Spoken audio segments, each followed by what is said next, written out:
culture, probably ever since when I was a kid in the 70s. Everything was amazing.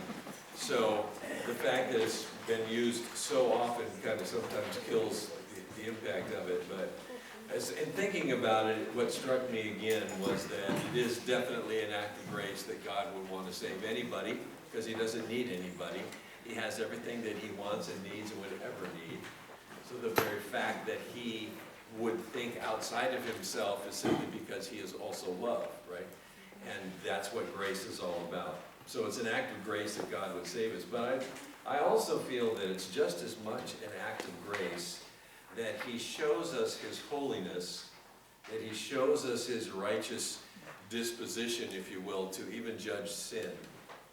Why? Because, and you saw it in Isaiah in writing, when he saw the Lord seated on the throne high and lifted up, and his reaction was what? Woe is me, right? Now, I believe that is an act of grace, because what he received there was a vision that showed him himself and showed him his need. So it's just as much grace that you're offered salvation as it is that you're offered to be able to look at this God who you're lost before him unless he does something. But you never would turn to him and see that glory in a saving way without first being able to see, oh my goodness, there's a difference here. And I do believe that it is a very important thing for everybody to not only see God for who he is, but to see us for who we are. And I think that's an act of grace. And that's exactly what Isaiah talked about.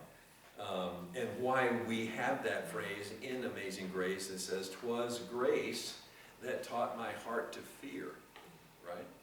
What is it that we fear? We can see that word as awe of God, but we can also see it as woe of God, because it's right to fear him in the sense that he can judge you and you would be guilty no matter what. But he turned away from that.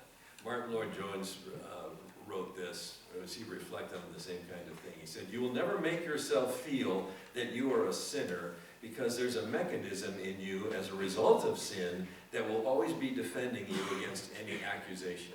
In other words, you can usually justify pretty much anything you do, right? That's what he's saying. We are all on very good terms with ourselves. And we can always put up a good case for ourselves. There is only one way to know that we are sinners, and that is to have some dim, glimmering conception of who God really is. And that's what we really believe in the very opening lines of Amazing Grace, or the second verse anyway, right?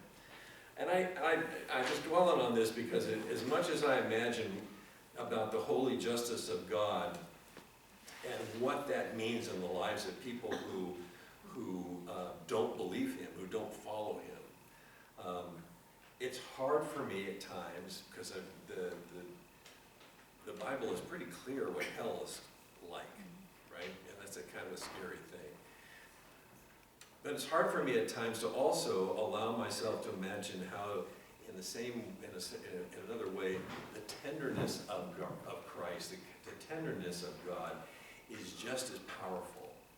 We tend to see God's judgment as powerful, and his kindness, well, that's really nice. But I think because God is infinite in all of his capacity, infinite in that just, judgment of sin, but infinite in the same way to be kind and gentle to you.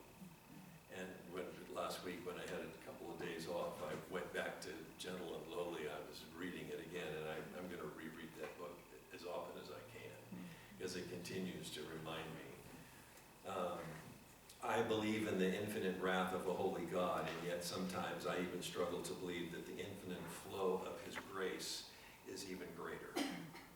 And yet the Bible doesn't struggle with that, and you know it well, because Romans 5:20 says, "Where sin increased, grace abounded more and more." So you see, the Bible says that very thing. As much as there is a judgment for sin, there is also an abundance of grace that can overcome that. And I think some of the reason where I've struggled that in the past is that because I continue to sin, because we all continue to sin, it's hard to feel that God's grace, to not feel, I guess I would say, that somehow God's grace, when I do sin, it somehow kind of drifts away or is not as powerful or, those kinds of feelings. I don't know if I'm making myself clear, but I just get to that sense where, uh-oh, I'm slipping, I'm going backwards here, right? And so we tend to see grace as a matter of I need more of it. And what I have to remind myself is that grace isn't a commodity. It's not amounts. And I know David's spoken about this many times. It's probably the easiest way to say it. Grace is a person. Grace is Jesus Christ. And when you have the fullness of grace in Jesus Christ, you have all the grace you'll ever need and more. It super abounds. And just so happen to have the book right here. One of these, this statement I just love. Consider what all this means. When we sin, we're encouraged to bring our mess to Jesus because he will know just how to receive us. He doesn't handle us roughly. He doesn't scowl and scold.